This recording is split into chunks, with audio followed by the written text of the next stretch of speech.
G7 summit से वापस लौट रहे हैं पीएम मोदी। इटली से भारत रवाना हुए पीएम मोदी G7 समिट में हिस्सा लेकर लौट रहे हैं वापस और कुछ ही देर में दिल्ली पहुंच जाएंगे प्रधानमंत्री नरेंद्र मोदी। तो आउटरीच राष्ट्र के रूप में हिस्सा लिया था प्रधानमंत्री नरेंद्र मोदी ने, भारत ने वहां पर हिस्सा लिया और प्रधानमंत्री मोदी वहां पर पहुंचे थे G7 समिट में। अब वहां से वापस लौटते हुए प्रधानमंत्री मोदी की ये तस्वीर, इटली से भारत के लिए रवाना हो चुके हैं, G7 समिट में हिस्सा लेकर वापस लौट रहे हैं और कुछ ही देर में प्रधानमंत्री मोदी अब दिल्ली भी पहुंच जाएंगे। तो ये वहां की तस्वीर इटली एयरपोर्ट की, जहां से प्रधानमंत्री रवाना हो चुके हैं और कुछ ही देर में दिल्ली पहुंच जाएंगे। बात मध्य प्रदेश की कर लें। मध्य प्रदेश में राइट टू एजुकेशन यानी आरटीई को लेकर प्रदेश सरकार अब सख्त हो गई है। आरटीई के तहत प्रवेश नहीं देने पर अब प्रदेश में निजी स्कूलों की मान्यता खत्म कर दी जाएगी। इसको लेकर राज्य शिक्षा केंद्र ने दिशा निर्देश भी जारी कर दिए हैं। स्कूलों के खिलाफ शिक्षा का अधिकार नियम 11(7) के मुताबिक एक्शन लिया जाएगा और इस नियम का उल्लंघन करने वाले पर सभी निजी स्कूलों की जांच की जाएगी। आपको यह भी बता दें कि 2024 से 25 के लिए आरटीई के तहत निजी स्कूलों में प्रवेश प्रक्रिया का आदेश 21 फरवरी को जारी हुआ था और 14 मार्च को ऑनलाइन लॉटरी के जरिए विद्यार्थियों को स्कूल बांटे गए थे। और ऐसे में अगर किसी भी बच्चे को, किसी भी छात्र को एडमिशन नहीं मिलता है तो इसको लेकर आरटीई के तहत सरकार सख्त एक्शन लेगी उन स्कूलों के खिलाफ। और सबसे बड़ा एक्शन ये कि प्रदेश में उन निजी स्कूलों की मान्यता खत्म कर दी जाएगी जहां पर छात्रों को प्रवेश नहीं मिलेगा। इसको लेकर राज्य शिक्षा केंद्र ने दिशा निर्देश भी जारी कर दिए हैं। स्कूलों के खिलाफ शिक्षा का अधिकार नियम 11(7) के मुताबिक एक्शन लिया जाएगा। इस नियम का उल्लंघन करने वालों पर सभी निजी स्कूलों की जांच की जाएगी और सख्त कार्रवाई की जाएगी उनके खिलाफ। और 2024 से 25 के लिए आरटीई के तहत निजी स्कूलों में प्रवेश प्रक्रिया का आदेश 21 फरवरी को जारी कर दिया गया था और उसके बाद 14 मार्च को ऑनलाइन लॉटरी के जरिए विद्यार्थियों को स्कूल बांटे गए थे। इस खबर पर अधिक जानकारी के साथ सूरज तिवारी हमारे साथ लाइव जुड़ गए हैं। सूरज का रुख करूंगी मैं। सूरज, लगातार शिक्षा विभाग जो है मध्य प्रदेश में वो भी एक्टिव है और छात्रों की जो शिक्षा के साथ खिलवाड़ ना हो इसको लेकर कवायद की जा रही है। ऐसे में जो स्कूल अब एडमिशन नहीं देंगे उनके खिलाफ सख्त एक्शन लिया जाएगा। एक तो उनकी मान्यता रद्द कर दी जाएगी और क्या कुछ कार्रवाई की जाएगी उनके खिलाफ?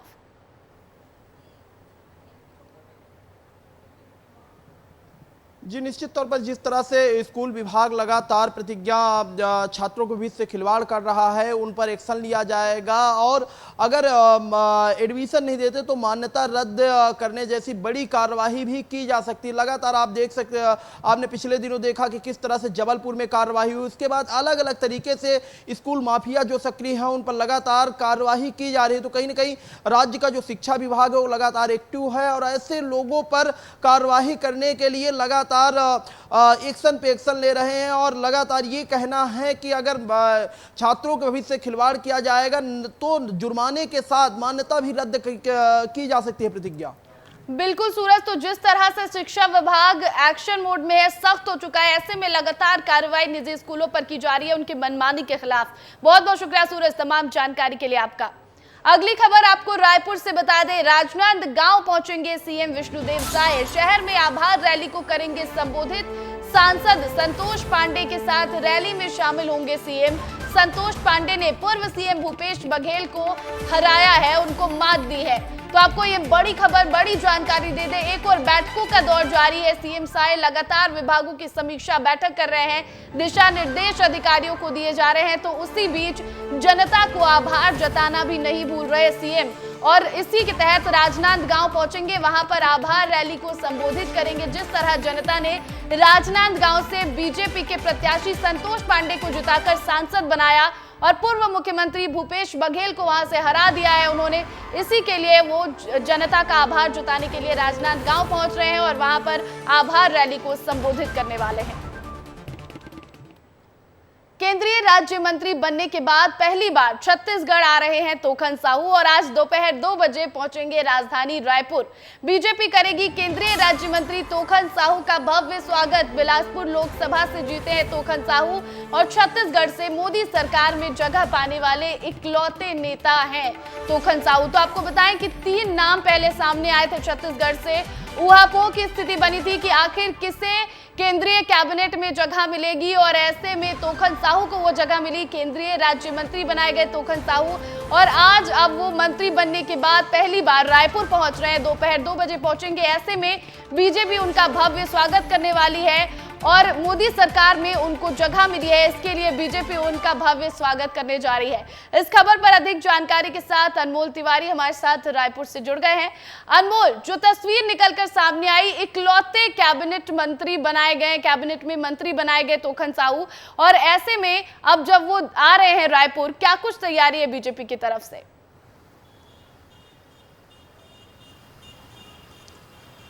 बिल्कुल प्रतिज्ञा, देखिए बहुत बड़ा दिन है। तोखन साहू एक बहुत बड़ा नाम बन चुका है छत्तीसगढ़ के लिए, क्योंकि देखिए इकलौते, जैसा कि आपने भी बताया कि इकलौते ऐसे नेता हैं जिनको मोदी कैबिनेट में जगह मिली है, राज्य मंत्री का दर्जा दिया गया है और आज पहली बार राज्य मंत्री बनने के बाद वो छत्तीसगढ़ पधार रहे हैं। लगभग दोपहर 2 बजे जो है वो रायपुर एयरपोर्ट पहुंचेंगे। इससे पहले बीजेपी जो है भव्य तैयारी करने में लग गई है, क्योंकि आज बहुत बड़ा दिन है, क्योंकि तोखन साहू देखिए बिलासपुर से आते हैं, बिलासपुर से सांसद चुने गए, बहुत ही गरीब किसान परिवार से आते हैं और उम्मीदें किसी को नहीं थी कि बीजेपी जो है एक इतने छोटे से कार्यकर्ता को इतना बड़ा पद देगी। और ठीक इसी तरीके से जो है अब तोखन साहू जब राज्य मंत्री बन गए हैं, तो अब जब आ रहे हैं तो उनकी तैयारी में बीजेपी जुट गई है और बहुत ही भव्य तैयारी की जा रही है बीजेपी के द्वारा। हम देख सकते हैं कि जब दोपहर 2 बजेंगे तो उस समय जब तोखन साहू पहुंचेंगे तो बीजेपी के द्वारा अलग अलग तैयारियां की गई है। पटाखे फोड़े जाएंगे, मिठाइयां खिलाई जाएगी, फूल मालों से जो है तोखन साहू का स्वागत किया जाएगा, क्योंकि बहुत बड़ा अवसर है आज जब तोखन साहू पहली बार छत्तीसगढ़ पहुंचेंगे। बिल्कुल, पहली बार केंद्रीय राज्य मंत्री बनने के बाद छत्तीसगढ़ पहुंच रहे तोखन साहू, ऐसे में बीजेपी जश्न तो मनाएगी ही। बहुत बहुत शुक्रिया अनमोल तमाम जानकारी के लिए आपका। अगली खबर भी आपको छत्तीसगढ़ से बता दें, अनवर ढेबर को हाईकोर्ट से जमानत मिल गई है। शराब घोटाला मामले में ये जमानत मिली है। हाईकोर्ट की सिंगल बेंच ने मेडिकल ग्राउंड पर ये बेल दी और ईडी की जांच के बाद सेंट्रल जेल में बंद थे अनवर ढेबर। तो आपको बताएं, छत्तीसगढ़ शराब घोटाला मामले में अनवर ढेबर ने ईडी ने अनवर ढेबर को गिरफ्तार किया था और ऐसे में हाईकोर्ट से अब उन्हें जमानत मिल गई है। मेडिकल ग्राउंड पर यह जमानत दी गई है। हाईकोर्ट की सिंगल बेंच ने यह जमानत दी है उन्हें और शराब घोटाला मामले में वो जेल में बंद थे, सेंट्रल जेल में। ईडी इस पर जांच कर रही थी। आपको बताएं कि रायपुर मेयर एजाज ढेबर के भाई हैं अनवर ढेबर, कारोबारी हैं और ऐसे में जब शराब घोटाला मामला सामने आया, इसमें उनकी गिरफ्तारी हुई थी ईडी की तरफ से, लेकिन अब हाईकोर्ट की सिंगल बेंच ने इन्हें बेल दे दी है। अगली खबर का रुख करेंगे। 18 जून को रायपुर में बीजेपी पार्षद दल करेगा प्रदर्शन। महापौर कक्ष में ढोल नगाड़ा बजाकर जताएंगे विरोध। जल संकट की समस्या को लेकर प्रदर्शन किया जाएगा। अमृत मिशन में देरी को लेकर ये प्रदर्शन किया जाएगा। तो रायपुर में 18 जून को बीजेपी पार्षद दल प्रदर्शन करने वाला है, क्योंकि पानी की किल्लत से लोग परेशान हैं। जल संकट की समस्या से लोग इतने परेशान हैं कि अब इसको लेकर प्रदर्शन करने की नौबत तक आ गई है। बीजेपी पार्षद महापौर कक्ष में ढोल नगाड़ा बजाकर विरोध जताने वाले हैं। 18 जून को ये प्रदर्शन होगा। अमृत मिशन में देरी को लेकर ये प्रदर्शन होगा। रायपुर में बदला मौसम का मिजाज। तो इस वक्त की आपको बड़ी खबर बता दें, रायपुर में मौसम का मिजाज बदल चुका है। कई जिलों में छाए रहेंगे बादल और 2 दिनों में मॉनसून पूरे राज्य में छाने के आसार हैं। उमस और गर्मी से भी लोगों को राहत मिलेगी। तो लगातार जो भीषण गर्मी से लोग परेशान थे, उससे अब छत्तीसगढ़ वासियों को राहत मिलने के आसार नजर आ रहे हैं, क्योंकि रायपुर में भी अब मौसम का मिजाज बदल चुका है। कई जिलों में बादल छाए रहेंगे और इसी के साथ 2 दिन में पूरे राज्य में मॉनसून के छाने के आसार बताए जा रहे हैं और मॉनसून के बाद जब बारिश होगी तो लोगों को गर्मी से राहत मिलेगी। बात मध्य प्रदेश की कर लेते हैं। एमपी में मौसम के 2 रंग हैं, कहीं बारिश तो कहीं चलेगी लू। भोपाल, इंदौर, उज्जैन में बारिश के आसार हैं, तो खजुराहो में लू का अलर्ट जारी कर दिया गया है। अगले 3 दिन में मॉनसून यहां पर दस्तक दे सकता है। तो भोपाल में भी अगले 3 दिन में मॉनसून दस्तक दे सकता है, लेकिन ऐसे में मध्य प्रदेश में 2 रंग नजर आ रहे हैं। कई जिलों में बारिश के आसार, तो कहीं पर लू के लिए अलर्ट जारी किया गया है। बारिश कहां कहां होगी? भोपाल, इंदौर और उज्जैन में बारिश के आसार बताए जा रहे हैं, तो वहीं खजुराहो में लू का अलर्ट जारी कर दिया गया है और अगले 3 दिन में मॉनसून यहां पर दस्तक दे सकता है। लेकिन ये जो 2 तस्वीरें हैं, आखिर ये 2 तस्वीरें क्यों आ रही हैं, इस पर भी चर्चा करेंगे। लेकिन पहले आपको ये बता दें कि आपके शहर में, यानी कि सबसे पहले राजधानी भोपाल की बात कर लेते हैं, यहाँ पर बारिश के आसार बताए जा रहे हैं। इंदौर और उज्जैन में भी बारिश के आसार है, तो वहीं खजुराहो में लू का अलर्ट जारी कर दिया गया है। इस खबर पर अधिक जानकारी के साथ सूरज तिवारी हमारे साथ भोपाल से और अनमोल तिवारी रायपुर से लाइव जुड़ गए हैं। सबसे पहले सूरज का मैं रुख करूंगी। सूरज, मध्य प्रदेश से 2 तस्वीर निकलकर सामने आ रही है, कहीं पर लू का अलर्ट है तो कहीं पर बारिश। आखिर किस वजह से ऐसा हो रहा है, क्या कहना है मौसम विभाग का? जी प्रतिज्ञा, देखिए मध्य प्रदेश में वाकई मौसम के 2 रंग नज़र आ रहे हैं। कहीं पर जो तापमान है वो लगभग 45 डिग्री तक जा रहा है, तो कहीं पर बादल छाने होने की संभावना है और कहीं पर तेज हवाएं भी चल रही है। ऐसे मौसम वैज्ञानिक VS यादव जी हमारे साथ मौजूद है, उन्हीं से बातचीत करेंगे और मौसम की जानकारी को समझेंगे। सर, कैसा मौसम रहने वाला है? मानसून पहले आने वाला था लेकिन अब 1-2 दिन और लेट हो गया। जैसे कि वर्तमान में कोई सिस्टम ज़्यादा एक्टिव नहीं है और बादलों नहीं है, जैसा नॉर्थ वेस्ट MP के ऊपर एक साइसर बना हुआ है, उसकी वजह से है। तो जो भी अब देखेंगे महाराष्ट्र से लगा हुआ क्षेत्र है, छत्तीसगढ़ से यहाँ पे लगातार बारिश तो हो रही है, लेकिन वो जो बारिश हो रही है वो प्री मानसून एक्टिविटी है। मानसून का करंट अभी सेट नहीं हो पाया है, उसके वजह से। और ये ऊपर अपना नॉर्थ ईस्ट की तरफ देखेंगे, वहाँ पर हीट वेव की स्थिति बनी हुई है। आप टेम्परेचर देखेंगे तो 45 को टच कर रहा है खजुराहो, छतरपुर और चित्रकूट में तो 45.6 दर्ज किया गया है, जो हीट वेव की स्थिति में है, जो राल दिख रहे हैं। और वहीं नीचे वाली स्थिति में बात करेंगे तो अपने प्रदेश में ये हिस्सा देखेंगे, जितना भी बारिश का हिस्सा दिख रहा है लगा हुआ यहाँ पे, लेकिन ये भी मानसूनी बारिश नहीं है, प्री मानसून एक्टिविटी। दिन भर में जो डेवलपमेंट होता है उसके वजह से बादल बनते हैं, उसके वजह से बन पा हो रही है। जो ग्रीन कलर में देख पा रहा हूँ, इन सारे इलाकों में बारिश होने के अनुमान है, इसका अनुमान है यहाँ पे। और इसी में जैसे आप देखेंगे ये अपना धार, झाबुआ, बड़वानी, यहाँ पे हवाओं की गति कम से कम 40 से 50 किलोमीटर प्रति घंटा रह सकती है। और उसका अगला जो येलो अलर्ट दिख रहा है वहाँ पे 30 से 40 रह सकती है। और वहीं अपन ऊपर देखेंगे रीवा, सीधी, सिंगरौली और खजुराहो, छतरपुर, यहाँ पे हीट वेव की स्थिति बनी हुई है, जहाँ टेम्परेचर 45 के आसपास बना रहेगा। सर, मानसून कहाँ तक पहुँच गया है अभी? मानसून अभी महाराष्ट्र तक ही हैगा, जैसा कि आप देखेंगे यहाँ पे ये 10 तारीख से लेके 24 तक ये बॉम्बे तक ही टच किया है, लेकिन अभी प्रदेश के अंदर कोई भी ऐसी करंट स्थापित नहीं हो पाया जिसकी वजह से वहाँ पर मानसून ऑनसेट हो जाए। लगातार स्थिति जो बन रही, लगभग इसका स्थिति अपने 20 के आसपास तक मध्य प्रदेश में एंटर हो सकता है। सर, पहले 18 तारीख तक मानसून आने वाला था, लेट क्यों हो रहा है मानसून, क्या कारण है? अब कोई भी जैसे कि वेदर सिस्टम कोई भी साइसर अगर बे ऑफ बंगाल में बन जाता, उसकी वजह से मॉइस्चर इनकर्शन वगैरह होता अपने तरफ, तो बनने के चांस है। लेकिन अभी वो चीज़, ऐसी स्थिति कोई भी नहीं बन पा रही है। जो बॉम्बे ब्रांच थी वो एक्टिव थी, जो अपने टाइम से कम 10 दिन पहले चल रही है, वो आगे बढ़ गई, लेकिन जो ईस्टर्न पार्ट है वो अभी भी पीछे हैगा। इसके वजह से अभी प्रदेश में देरी होगी।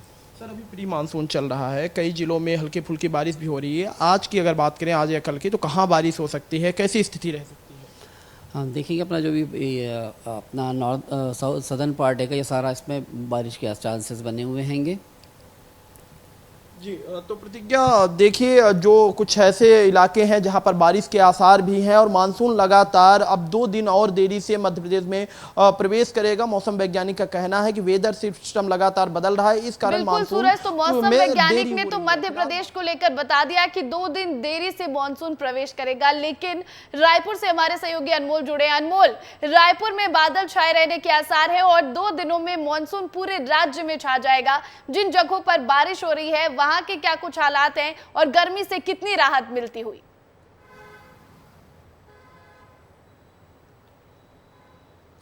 बिल्कुल प्रतिज्ञा, देखिए छत्तीसगढ़ में मौसम ने जो माफ़ कीजिएगा मानसून ने दस्तक दे दी है और बस्तर के इलाके में जो है मानसून पहुंच चुका है और अगले से 1 से 2 दिनों तक जो है मानसून जो है पूरे राज्य में छा जाएगा। और यही वजह है कि अब लोगों को जो है गर्मी से थोड़ी राहत मिलेगी। लेकिन फिलहाल लोग बहुत परेशान हैं क्योंकि इस वक्त जो है प्रदेश में भीषण गर्मी पड़ रही है और इसके साथ ही इस वक्त जो गर्मी पड़ रही है वो उमस वाली गर्मी है। और जो ये उमस वाली गर्मी होती है ये लोगों को लू से भी ज़्यादा परेशान करती है। तो इस वक्त पारा लगभग जो है 40 से 42 डिग्री जो है पूरे प्रदेश में अलग अलग जगहों पर पड़ रहा है और आज भी यही अनुमान है कि लगभग 41 डिग्री टेम्परेचर जो है आज रहने वाला है। और रायपुर से सटे इलाकों में जो है अंधड़ चल सकती है और थोड़ी बहुत जो है कहीं बारिश भी हो सकती है। तो संभावना यही है कि अगले 1 से 2 दिनों में जब मानसून आ जाएगा और पूरे प्रदेश भर में इसका असर देखने को मिलेगा तो थोड़ी गर्मी से लोगों को राहत मिलेगी। बिल्कुल अनमोल, तो लोगों को गर्मी से राहत मिलने के आसार हैं। अगले 2 दिनों में मानसून माफ कीजिएगा छत्तीसगढ़ में पूरे शहर में छा जाएगा, पूरे राज्य में, और वहीं मध्य प्रदेश में 2 दिन देरी से मानसून पहुंचने वाला है, लेकिन लोगों को जल्द से जल्द राहत मिलने के आसार हैं। आप दोनों का बहुत बहुत शुक्रिया, सूरज और अनमोल, और हमारे साथ मौसम वैज्ञानिक जुड़े थे, उनका भी बहुत बहुत शुक्रिया। अगली बड़ी खबर आपको कांकेर से बता दें, जहां एनजीटी की उड़ रही है धज्जियां। खरथा घाट में रेत का अवैध उत्खनन हो रहा है। सूचना के बाद भी पुलिस कोई कार्रवाई नहीं कर रही। चारामा थाना क्षेत्र के हाराडुला गांव का ये मामला बताया जा रहा है। और देखिए, अवैध रेत खनन की जो तस्वीरें हैं वो लगातार निकलकर सामने आ रही है। रेत माफिया बिल्कुल बेखौफ हो चुके हैं और किस तरह से रेत का खनन कर रहे हैं, अवैध खनन करते हुए नजर आ रहे हैं, उसकी तस्वीरें भी बार बार सामने आ रही है। और खनिज विभाग लगाम लगाने में इस पर कहीं ना कहीं अभी भी पीछे है। कांकेर से ये तस्वीर जहां पर एनजीटी की धज्जियां उड़ाई जा रही हैं। खरथा घाट में रेत का अवैध उत्खनन चल रहा है, लेकिन सूचना मिलने के बावजूद सबसे हैरानी की बात कि पुलिस प्रशासन इस पर कोई कार्रवाई नहीं कर रहा। चारामा क्षेत्र के हाराडुला गांव का ये पूरा मामला बताया जा रहा है अवैध उत्खनन का। तो ये तस्वीर कांकेर से निकलकर सामने आई है। ऐसी कई तस्वीरें लगातार प्रदेश से निकलकर सामने आती हैं, जहां पर अलग अलग जगहों पर रेत माफिया एक्टिव हैं और कैसे बेखौफ होकर वो रेत का उत्खनन कर रहे हैं। खनिज विभाग तक को धमकी दे रहे हैं, धमकी देते हुए नजर आते हैं, लेकिन पुलिस प्रशासन इस पर कोई कार्रवाई करती हुई नजर नहीं आती। इस पूरी खबर पर अधिक जानकारी के साथ तामेश्वर हमारे साथ फोन कॉल पर जुड़ गए हैं। तामेश्वर, पुलिस प्रशासन की जब जानकारी में ये पूरा मामला है तो आखिर कार्रवाई करने में देरी क्यों हो रही है? जी बिल्कुल, आपको बता दूं 10 जून से जो है पूरे क्षेत्र में रेत का जो उत्खनन है पूर्ण तरीके से प्रतिबंध है। इसके बाद भी जो है रात के अंधेरे में जो सिरसीदा, हाराडुला ऐसे खदाने हैं वहां से जो है रेत निकाला जाता है। ये रेत जो है खनिज विभाग के नाक के नीचे से निकाला जा रहा है, क्योंकि उस रोड में जो है खनिज विभाग का नाका है, उसके बावजूद कोई कार्रवाई नहीं किया जाता है। लगातार कई दिनों से धड़ल्ले से जो है वहां से रेत उत्खनन किया जा रहा है। यहाँ तक जो है स्थानीय विधायक के हस्तक्षेप के बाद और कलेक्टर के एक टीम बनाने के बावजूद जो है जो रेत माफिया है उनको जो है किसी प्रकार का कोई डर और खौफ नहीं है। जी बिल्कुल तामेश्वर, बहुत बहुत शुक्रिया तमाम जानकारी के लिए और उम्मीद करते प्रशासन जल्द से जल्द इस पर कार्रवाई करे।